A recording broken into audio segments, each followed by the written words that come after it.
Последната глутница од 15 на куќиња, која преку ноќ се појави во Карпош, го вклучи алармот и кај надлежните и кај Сдруженијата за заштита на животните.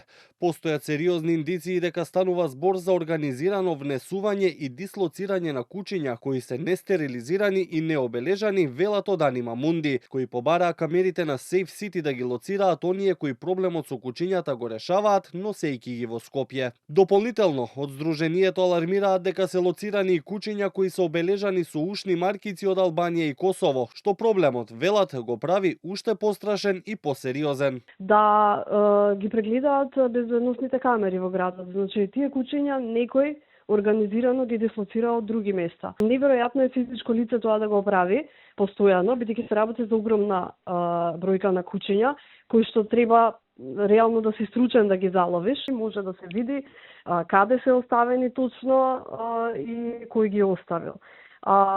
Дополнително треба и бараме и од ЗЕЛС како градоначалници да седнат на маса и да се договорат меѓу себе дека ова не може да си го прават едни на други. Ова е само предпоставка дека ова е организирано од другите општини. Засилен надзор и санкционирање на ваквите појави побара и од ЈП Лајка, кој од утринава се на терен за хумано и безбедно заловување на куќињата на локацијата, на која велат дека само во изминативе 2 месеца се заловени 19.